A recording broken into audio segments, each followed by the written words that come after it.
Hello everyone, कैसे हैं आप सभी। आज के इस सेशन में हम चैप्टर नंबर 7 को डिस्कस करेंगे और इसमें हम बेसिकली खनिज और ऊर्जा संसाधन के बारे में डिटेल से देखेंगे।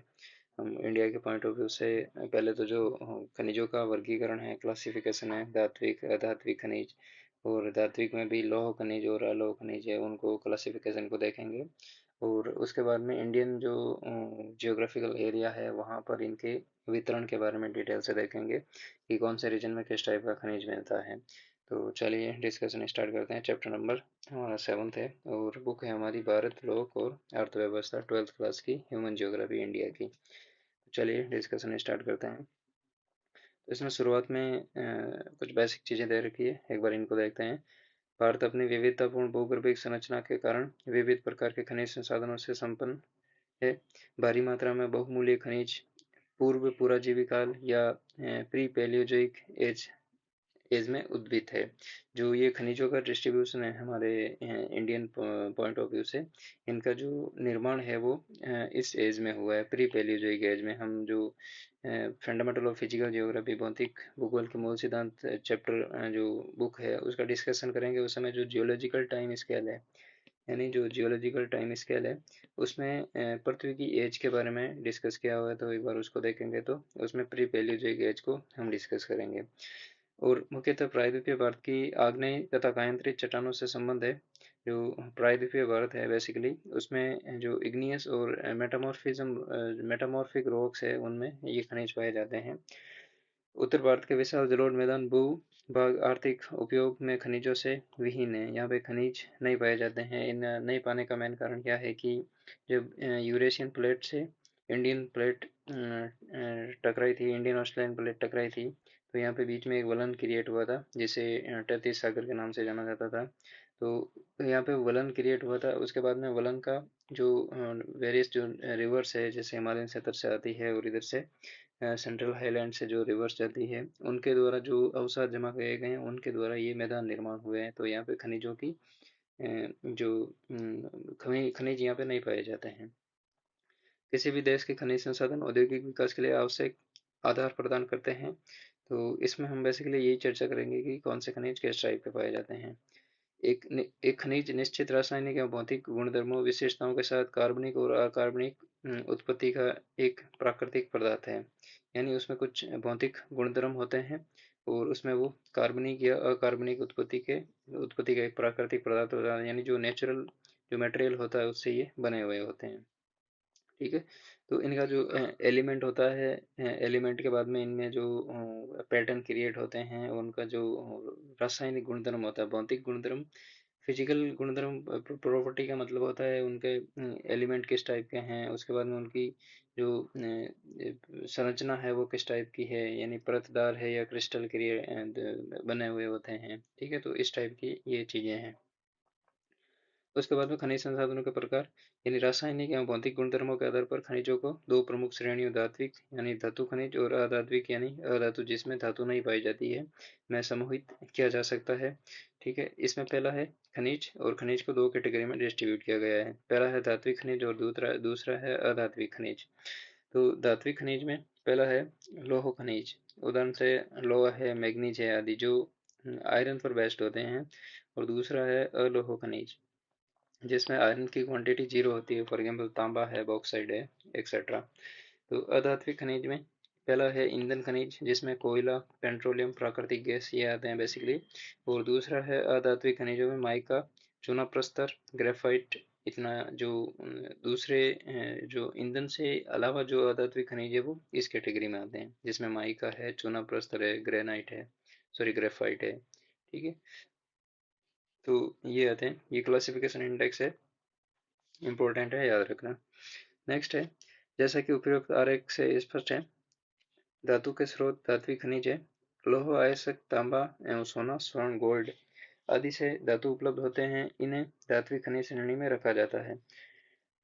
धात्विक खनिजों को लौह एवं अलोह धात्विक श्रेणी में बांटा गया है। लौह जैसा कि आप जानते हैं लोहा है, यानी आयरन की मात्रा होती है जिसमें। वे सभी प्रकार के खनिज जिसमें लोहा अंश समाहित होता है, जैसे कि लौह अयस्क, वे लौह धात्विक होते हैं जिन्हें लौह अंश नहीं होते हैं। ठीक है, यहाँ पे यहाँ पे सभी प्रकार के खनिज जिसमें लौह अंश समाहित होते हैं, जैसे कि लौह अयस्क वे लौह धात्विक होते हैं। जिन्हें लौह अंश नहीं होते हैं वह अलोह धात्विक खनिज की श्रेणी में आते हैं, जैसे तांबा है, बॉक्साइट है। यानी सिंपल बात है, जिसमें आयरन की क्वांटिटी होती है उनको लौह खनिज माने जाते हैं, और जिसमें आयरन की क्वांटिटी नहीं होती है उनको अलोह खनिज माने जाते हैं। ठीक है। नेक्स्ट है अधात्विक खनिज, या तो कार्बनिक उत्पत्ति उत्पत्ति के होते हैं, जैसे जीवाश्म ईंधन जिसमें खनिज ईंधन के नाम से जानते हैं, या वे पृथ्वी में दबे प्राणी एवं पादप जीवों से प्राप्त होते हैं। या तो उनमें जो प्रॉपर्टी होती है वो कार्बनिक द्वारा उत्पत्ति होती है, या फिर जब पृथ्वी की संरचना में चेंजेज आया था तो जो वनस्पति थी, और जैसे प्रेजेंट टाइम में अमेजन कांगो इस टाइप के जो इक्वेटोरियल रेन फॉरेस्ट बायोम है, ठीक है, यदि यहाँ पे कुछ टेक्टोनिक मूवमेंट हो और ये जमीन के नीचे दब जाए तो कालांतर में हजारों लाखों वर्षों बाद में यहाँ पे कोयले की खदानों के रूप में, या पेट्रोलियम रिजर्वायर के रूप में, नेचुरल गैस के रिजर्वायर के रूप में ये विकसित हो जाएंगे, बाद में प्राप्त होते हैं, जैसे कि कोयला और पेट्रोलियम आदि। अन्य प्रकार के अधात्विक खनिज जिसमें अकार्बनिक तत्व होते हैं, जैसे अभ्रक, चूना पत्थर और ग्रेफाइट। यानी इनमें तो होती है कार्बन की मात्रा, और इनमें कार्बन की मात्रा नहीं होती है, अकार्बनिक होते हैं। ये इंपॉर्टेंट है, याद रखना।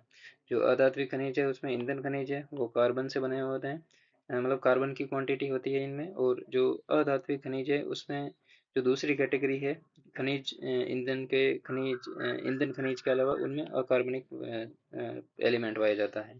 ठीक है। नेक्स्ट है खनिजों की कुछ निश्चित विशेषताएं होती है, यह क्षेत्र में असमान रूप से वितरित होते हैं। खनिजों की गुणवत्ता और मात्रा के बीच प्रतिलोमी संबंध पाया जाता है, यानी क्वांटिटी और क्वालिटी के बीच में जो रिवर्स रिलेशनशिप पाया जाता है। अर्थात अधिक गुणवत्ता वाले खनिज कम गुणवत्ता वाले खनिजों की तुलना में कम मात्रा में पाए जाते हैं। तीसरी प्रमुख विशेषता यह है कि ये सभी खनिज समय के साथ समाप्त हो जाते हैं। भूगर्भिक दृष्टि से इन्हें बनने में लंबा समय लगता है, और आवश्यकता के समय इनका तुरंत पुनर्भरण नहीं किया जा सकता। अतः इन्हें संरक्षित किया जाना चाहिए, इनका दुरुपयोग नहीं होना चाहिए, क्योंकि इन्हें दोबारा उत्पन्न नहीं किया जा सकता।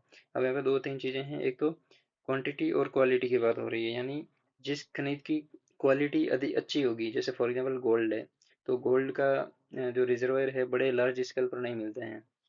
और दूसरी इनकी कैरेक्टरिस्टिक है कि ये जल्दी ख़त्म हो जाते हैं, और यदि डिमांड पड़े, ख़त्म होने के बाद में ज़रूरत पड़े, तो इनको बहुत कम टाइम में वापस क्रिएट नहीं किया जा सकता, क्योंकि ये जो जियोलॉजिकल प्रोसेस है उसके अंदर हजारों करोड़ों वर्षों में इनका निर्माण होता है। ठीक है। तो इस वजह से ये सीमित अवस्था में है, तो हमें इनका संरक्षण यानी कंजर्वेशन करना चाहिए, इनका दुरुपयोग नहीं करना चाहिए, मिस यूज नहीं करना चाहिए। अब भारत में खनिजों का वितरण क्या है? ठीक है, जो distribution of minerals in India. तो भारत में अधिकांश धात्विक खनिज प्रायद्वीपीय पठारी क्षेत्र में प्राचीन क्रिस्टलीय शैलों में पाए जाते हैं, क्योंकि कोयले का लगभग 97% भाग दामोदर, सोन, महानदी और गोदावरी नदियों की घाटियों में पाया जाता है। ये इंपॉर्टेंट है, याद रखना। कोयले का लगभग 97% भाग दामोदर, सोन, महानदी, गोदावरी की घाटियों में पाया जाता है। पेट्रोलियम के आरक्षित भंडार असम, गुजरात, मुंबई हाई अर्थात अरब सागर के अपतटीय क्षेत्र में पाया जाता है। यानी जो मुंबई है ये उसकी लोकेशन क्या है, ये हमारा इंडियन जो सदर्न टिप है। तो जो अरब सागर है, इधर अरब सागर, इधर बंगाल की खाड़ी है, तो यहाँ पे अरब सागर में जो मुंबई हाई का जो पेट्रोलियम उत्पादित क्षेत्र है, आरक्षित भंडार है, तो ये क्या है कि यहाँ से जो तटीय दूरी यहाँ से काफी आंतरिक भागों में है अरब सागर के। ठीक है। नए आरक्षित क्षेत्र कृष्णा, गोदावरी तथा कावेरी बेसिन पाए जाते हैं। अधिकांश प्रमुख खनिज मंगलोर से कानपुर को जोड़ने वाली कल्पित रेखा के पूर्व में पाए जाते हैं। भारत की प्रमुख खनिज पेटियां, मैंगलोर, न्यू मैंगलोर कहाँ पे है? कर्नाटका में है। और कानपुर कहाँ पे है? ये कानपुर यहाँ पे यूपी में है। ठीक है। तो इनको जोड़ने वाली रेखा के पूर्व में स्थित है, तो पश्चिम में यहाँ पे ज्यादा खनिज नहीं पाए जाते हैं। ठीक है। तो ये स्टेटमेंट बेस्ट कभी क्वेश्चन बन सकता है। नेक्स्ट है आपका, भारत में खनिज मुख्यतः तीन विस्तृत पेटियों में संग्रहित है। कुछ कदाचनिक भंडार यंत्र तथा एकाकी खंडों में भी पाए जाते हैं। अब जो तीन पेटियां हैं वो कौन कौन सी है? पहली है उत्तरी पूर्वी पठारी प्रदेश। ठीक है। इस पट्टी के अंतर्गत छोटा नागपुर, झारखंड, ओडिशा का पठार, पश्चिमी बंगाल और छत्तीसगढ़ के कुछ भाग आते हैं। क्या आपने कभी सोचा है कि प्रमुख लौह एवं इस्पात उद्योग इस क्षेत्र में क्यों अवस्थित है? अब लौह एवं इस्पात उद्योग इस क्षेत्र में क्यों अवस्थित है, इसकी हम डिटेल में आगे चर्चा करेंगे, क्योंकि जो आयरन एंड स्टील इंडस्ट्री के लिए जल की आपूर्ति चाहिए, उसके बाद में रॉ मटेरियल के रूप में कोयला चाहिए, मैग्नीज चाहिए, और उसके बाद में इलेक्ट्रिसिटी चाहिए, ट्रांसपोर्टेशन की अच्छी फैसिलिटी चाहिए, तो ये सारी सुविधाएं इसमें इस क्षेत्र में मिल जाती है। तो ये जो हमारा नेक्स्ट जो 8th नंबर चैप्टर है उसमें इन्हीं चीज़ों के बारे में डिटेल से डिस्कस करेंगे। यहाँ पर विभिन्न प्रकार के खनिज उपलब्ध है, जैसे कि लोह, कोयला, मैग्नीज, बॉक्साइट, अब्रक, ये सारी चीज़ें इन जो आयरन एवं स्टील इंडस्ट्री में चाहिए होती है। दक्षिणी पश्चिमी पठारी प्रदेश, अब इसमें है ये पट्टी कर्नाटका, गोवा, संस्पर्शी तमिलनाडु, उच्च भूमि और केरल में विस्तृत है, यानी कर्नाटका, गोवा, तमिलनाडु और केरल इन राज्यों में विस्तृत है। यह पट्टी लौह धातुओं तथा बॉक्साइट में समृद्ध है, यानी इसमें एक तो आयरन ज़्यादा मिलता है और बॉक्साइट ज़्यादा मिलता है। इस उच्च कोटि का लौह अयस्क, मैग्नीज और चूना पत्थर भी पाए जाते हैं। तो ये खनिज इसमें जो इनकी जो एक क्वालिटी होती है, फॉर एग्जांपल जो लोहे की है, मैग्नेटाइट, हेमेटाइट की, ठीक है, तो ऐसे उच्च क्वालिटी का लोहा यहाँ पे मिलता है। निवेली लिग्नाइट को छोड़कर इस क्षेत्र में कोयला निक्षेप का अभाव है, यानी निवेली लिग्नाइट, निवेली तमिलनाडु में स्थित है, निवेली लिग्नाइट को छोड़कर इस क्षेत्र में कोयले का अभाव, यानी यहाँ पे कोयला नहीं पाया जाता है। नेक्स्ट, इस पट्टी के खनिज निक्षेप उत्तर पूर्व पट्टी की भांति विविधतापूर्ण नहीं है। केरल में मेनोजोइट तथा थोरियम और बॉक्साइट कले के निक्षेप हैं। गोवा में लौह अयस्क निक्षेप पाए जाते हैं, यानी ये चीज इंपॉर्टेंट है। केरल में मोनाजाइट तथा थोरियम के निक्षेप पाए जाते हैं और बॉक्साइट कले के निक्षेप भी केरल में पाए जाते हैं। नेक्स्ट है उत्तरी पश्चिमी प्रदेश। यह पट्टी राजस्थान में अरावली और गुजरात के कुछ भाग पर विस्तृत है और यहाँ के खनिज धारवाड़ क्रम की शैलों से सहसंबद्ध है। तांबा, जिंक आदि प्रमुख खनिज है। अब यहाँ पे जो वेरियस जो खनिज के टाइप मिलते हैं, या तो अलोह प्रकार अधात्विक खनिज मिलते हैं, यानी अधात्विक खनिज, या दूसरा अलोह खनिज। तो इसमें इस पेटी में, उत्तर पश्चिमी प्रदेश की पेटी में, ये दो प्रकार के खनिज यहाँ पे बड़ी मात्रा में मिलते हैं। बाकी खनिज भी मिलते हैं, जैसे लोह खनिज में मिलते हैं, लेकिन इतने लार्ज स्केल पर नहीं मिलते हैं। राजस्थान बलुआ पत्थर, ग्रेनाइट, संगमरमर, जिप्सम जैसे भवन निर्माण के पदार्थों में समृद्ध है और यहाँ मुल्तानी मिट्टी के भी विस्तृत निक्षेप पाए जाते हैं। डोलोमाइट तथा चूना पत्थर सीमेंट उद्योग के लिए कच्चा माल उपलब्ध करवाते हैं, यानी जो डोलोमाइट और चूना पत्थर होते हैं वो सीमेंट इंडस्ट्री है, इनके लिए कच्चे माल के रूप में उपलब्ध यूज होते हैं। गुजरात अपने पेट्रोलियम निक्षेप के लिए जाना जाता है। क्या आप जानते हैं कि गुजरात व राजस्थान दोनों में नमक के समर स्रोत है? बिल्कुल है, क्योंकि गुजरात में तो जो कोस्ट लाइन है, ठीक है, तो वहाँ पे जो नमक मिलता है। उसी प्रकार से राजस्थान में वेरियस जिले हैं, जैसे सांबर है, पचपदरा है, डीडवाना है, ठीक है, तो इनमें जो साल्ट प्रोडक्शन होता रहता है। हिमालय पट्टी एक अन्य खनिज पट्टी है जहाँ तांबा, सीसा, जस्ता, कोबाल्ट, रतन, रंग रतन पाया जाता है। ये पूर्वी और पश्चिमी दोनों भागों में पाए जाते हैं। असम घाटी में खनिज निक्षेप खनिज तेल के निक्षेप हैं। इसके अतिरिक्त खनिज तेल संसाधन मुंबई के निकट अपतटीय क्षेत्र मुंबई हाई में भी पाए जाते हैं। आगे के प्रश्नों में आप कुछ महत्वपूर्ण खनिजों के स्थानीय प्रतिरूप के बारे में जानेंगे, ठीक है। अब यहाँ पे देखते हैं जो धात्विक खनिज है। अब हमने जो बेल्ट पढ़े थे, 3 पेटियां पढ़ी थी, उनके बारे में पहली पेटी तो हमने छोटा नागपुर पठार की पढ़ी थी, और दूसरी हमने यहाँ पे साउथ में पढ़ी थी, ये गोवा और कर्नाटका, तमिलनाडु, केरला, ये वाली पेटी पढ़ी थी, और तीसरी पेटी हमने यहाँ पर राजस्थान और गुजरात वाले रीजन में पढ़ी थी, ठीक है। तो ये बेसिकली 3 खनिज पेटियों के बारे में हमने डिटेल से देखा था। तो पर्टिकुलर खनिज है उनके बारे में देखते हैं। इसमें पहला है लौह खनिज, ठीक है, जो आयरन बेस्ड खनिज होते हैं उसके बारे में देखते हैं। लौह अयस्क, मैग्नीज और क्रोमाइट आदि जैसे लौह खनिज धातु आधारित उद्योगों के विकास के लिए एक सुदृढ़ आधार प्रदान करते हैं। लौह खनिज में संचय एवं उत्पादन दोनों में ही हमारे देश की स्थिति अच्छी है। यानी एक तो लौह खनिजों के संचय, यानी संचय का मतलब है रिजर्वायर, उनके भंडार, और दूसरा है प्रोडक्शन। तो इन दोनों मामलों में इंडिया अभी वर्ल्ड में लगभग टॉप पे बना हुआ है। टॉप पे, फर्स्ट रैंक पे तो नहीं है, लेकिन टॉप 5 में बना हुआ है, टॉप 5 टॉप 10 में, ठीक है। तो हमारी जो फुल डिमांड है उसको अच्छे से फुलफिल कर देता है। ठीक है। नेक्स्ट है यहाँ पे लौह अयस्क। भारत में लौह अयस्क के प्रचुर संसाधन हैं। यहाँ एशिया के विशालतम लौह अयस्क आरक्षित है, यानी एशिया के सबसे बड़े जो लौह अयस्क के रिजर्वायर है वो यहाँ पे पाए जाते हैं। हमारे देश में इस अयस्क के दो प्रमुख प्रकार है, हेमेटाइट और मैग्नेटाइट पाए जाते हैं। इसकी सर्वोच्च गुणवत्ता के कारण इनकी विश्व भर में भारी मांग है। यानी जो हेमेटाइट और मैग्नेटाइट है, ये जो चार प्रकार के लोहा अयस्क होते हैं उनमें टॉप क्वालिटी के होते हैं, इसलिए इसकी वर्ल्ड में डिमांड ज़्यादा होती है। लौह अयस्क की खदानें देश के उत्तरी पूर्वी पठार प्रदेश में कोयला क्षेत्र के निकट है, जो इसके लिए लाभप्रद है। अब यहाँ पे आयरन इंडस्ट्री का ग्रोथ होने का एक मेजर कारण ये है कि जो उत्तरी पूर्वी पठारी क्षेत्र है, यहाँ पे कोयले की खदानें भी है, कोयला भी मिलता है, इस वजह से यहाँ पे आयरन और स्टील इंडस्ट्री का ग्रोथ हुआ है। लोहा इसके कुल आरक्षित भंडारों का लगभग 95% भाग ओडिशा, झारखंड, छत्तीसगढ़, कर्नाटक, गोवा, आंध्र प्रदेश, तमिलनाडु राज्यों में स्थित है। ठीक है। अब यहाँ पे ये लाइनें इंपॉर्टेंट है। ओडिशा में लौह अयस्क सुंदरगढ़, मयूरभंज, झार स्थित पहाड़ी श्रृंखलाओं में पाया जाता है। यहाँ की महत्वपूर्ण खदानें हैं गुरु महिसनी, सुलायपत, बादाम पहाड़ जो मयूरभंज में है, किरूबुरु जो केंदुझर में है, और बोनई जो सुंदरगढ़ में है। तो ये इंपॉर्टेंट है ओडिशा में। एक तो आपको ये लोकेशन याद रखनी है, सुंदरगढ़, मयूरभंज, जर, और इसमें जो पहाड़ियाँ हैं गुरु महिसनी है, बादाम पहाड़ है, और किरूबुरु है, बोनई है। ये पहाड़ियाँ इंपॉर्टेंट है, एग्जाम में सीधे सीधे क्वेश्चन पूछे जाते हैं। दूसरा है झारखंड। झारखंड की ऐसी ही पहाड़ी श्रृंखलाओं में कुछ सबसे पुरानी लौह अयस्क की खदानें हैं।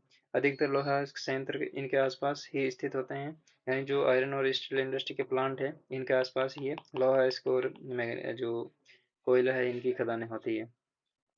नोआ मंडी और गुआ जैसी अधिकतर महत्वपूर्ण खदानें पूर्वी और पश्चिमी सिंहभूम जिले में स्थित है।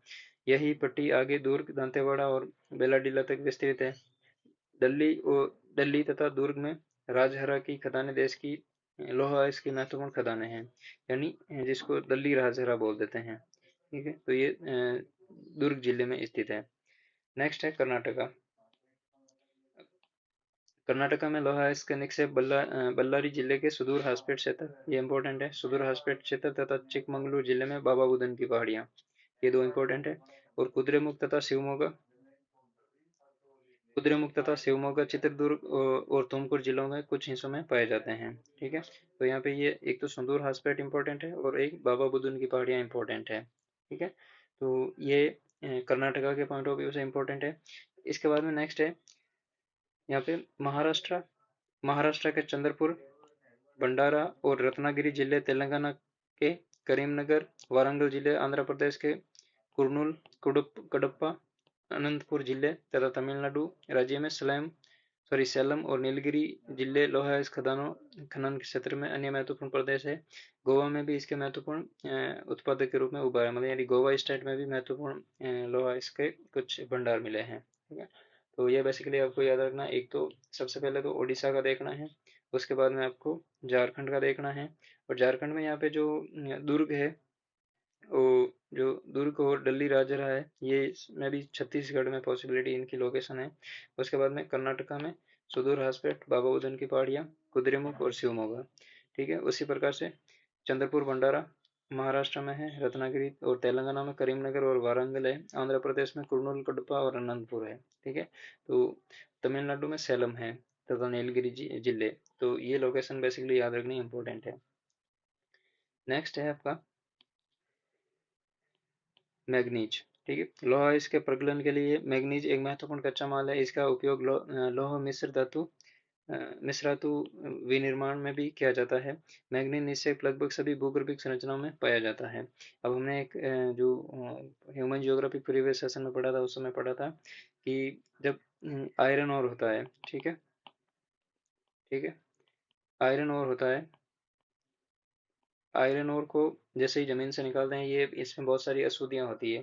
तो इन अशुद्धियों को हटाने के बाद में जो आयरन बचता है, ठीक है,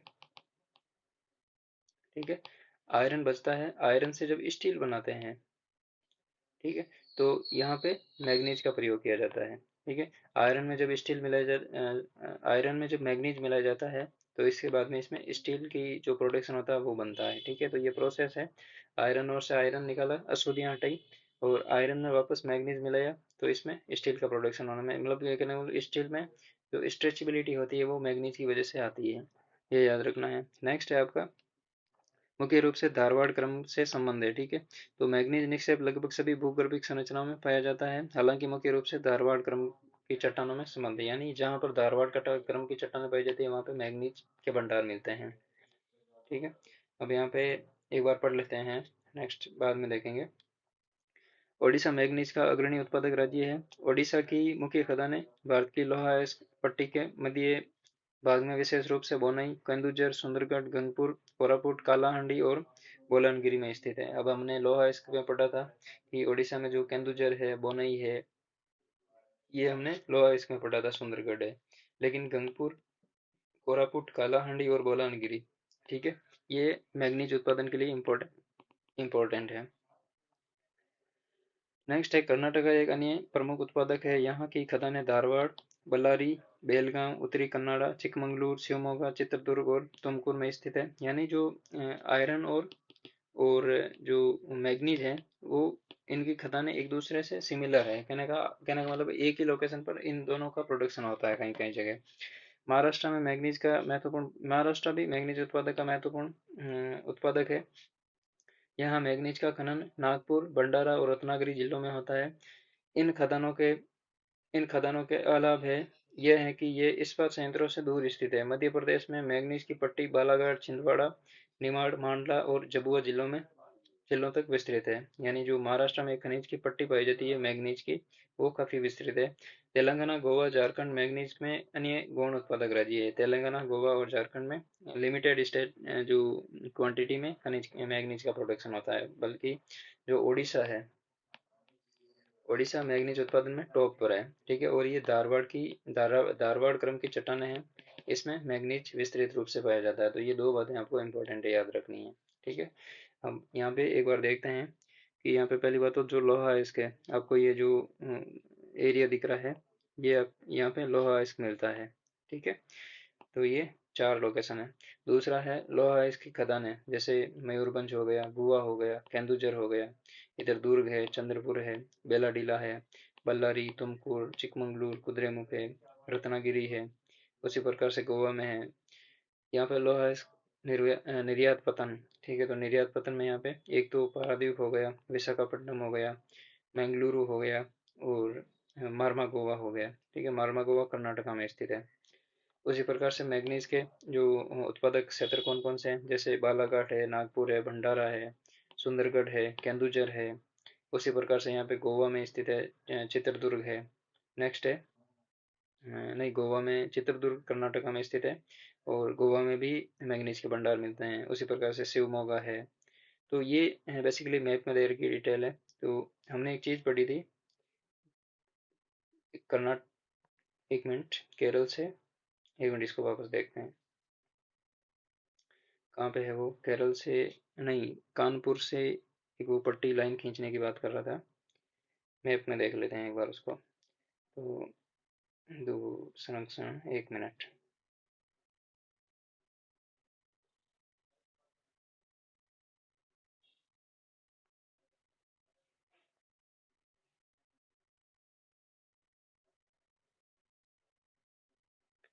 एक मिनट, चलो उसको बाद में देखेंगे।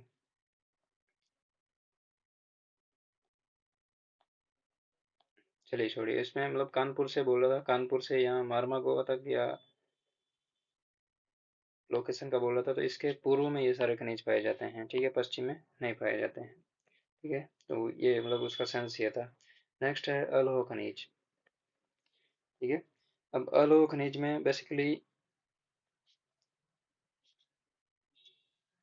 अलोह खनिज में बॉक्साइट को छोड़कर अन्य सभी अलोह खनिजों के संबंध में भारत में निम्न स्थिति है। ठीक है, स्थिति निम्न है ना। बॉक्साइट में भारत अग्रणी अग्रणी उत्पादक राज्य स्टेट है वर्ल्ड में।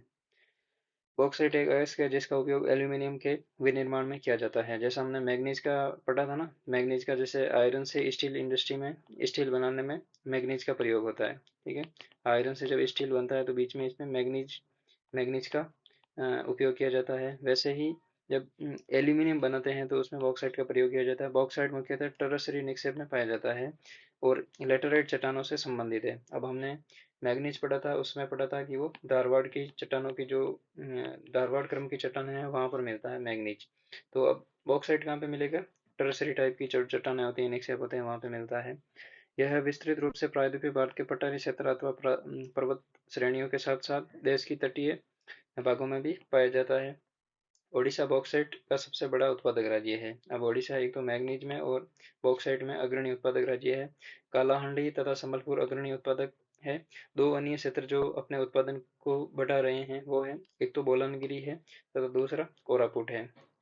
उसी प्रकार से झारखंड में लोहारडगा जिले में पैटलैंड पैटलैंड्स में इसके समृद्ध निक्षेप पाए जाते हैं। तो ये इंपॉर्टेंट है, एग्जाम में पूछ लेंगे कभी। जो पैटलैंड्स है वो किस खनिज के उत्पादन की दृष्टि से इंपॉर्टेंट है? तो ये बॉक्साइट के प्रोडक्शन की पॉइंट ऑफ व्यू से इंपॉर्टेंट है और ये झारखंड के लोहारडगा जिले में स्थित है। गुजरात, छत्तीसगढ़, मध्य प्रदेश एवं महाराष्ट्र अन्य प्रमुख उत्पादक राज्य हैं। गुजरात के भावनगर और जामनगर में इसके प्रमुख निक्षेप पाए जाते हैं। छत्तीसगढ़ में बॉक्साइट निक्षेप अमरकंटक पठार में पाए जाते हैं। अब ये इंपॉर्टेंट है, अमरकंटक का पठारी क्षेत्र है वो किस खनिज के लिए उपयोगी है? तो आपको चार ऑप्शन दे देगा, लोहा, बॉक्साइट, मैग्नीज और तीसरा कोई अब्रक टाइप का दे देगा। तो आपको याद रखना है बॉक्साइट के निक्षेप पाए जाते हैं अमरकंटक के पठार में। जबकि मध्य प्रदेश में कटनी, जबलपुर तथा बालाघाट में बॉक्साइट के निक्षेप महत्वपूर्ण निक्षेप है। महाराष्ट्र में कोलाबा, थाने, रत्नागिरी, सतारा, पुणे, कोल्हापुर महत्वपूर्ण उत्पादक है। कर्नाटका, तमिलनाडु तथा गोवा बॉक्साइट के गौण उत्पादक राज्य उत्पादक स्टेट है। ठीक है, तो ये बेसिकली आपका बॉक्साइट से संबंधित है। नेक्स्ट है आपका तांबा, कॉपर। बिजली की मोटरें, ट्रांसफर जनरेटर आदि बनाने तथा विद्युत उद्योग के लिए तांबा एक अपरिहार्य धातु है। यानी जो इलेक्ट्रिकल इंडस्ट्री है, विद्युत उद्योग है, यहाँ पे तांबे का लार्ज स्केल पर उपयोग होता है, प्रयोग होता है। नेक्स्ट है, यह एक मिश्रित योग्य अघातवर्तीय और तनीय धातु है। यानी इसको किसी दूसरी धातु में मिला सकते हैं आसानी से। अघातवर्तीय है यानी आसानी से कटती नहीं है, और कटने का मतलब है आसानी से, जैसे लोहे में जंग लगता है तो ऐसे तांबे में नहीं लगता है, तो आसान ये लॉन्ग टाइम तक चलती है। और तनीय धातु कहने का मतलब इसको स्ट्रेचेबल है, बढ़ा सकते हैं, घटा सकते हैं। आभूषणों को सुदृढ़ता प्रदान करने में इनका इसे स्वर्ण के साथ भी मिलाया जाता है। तांबा निक्षेप मुख्यतः झारखंड के सिंहभूम जिले में, मध्य प्रदेश के बालाघाट और राजस्थान के झुंझुनू और अलवर जिलों में पाया जाता है। ठीक है, तो झारखंड और जो मध्य प्रदेश है यहाँ पे ये बेसिकली पाया जाता है, राजस्थान में।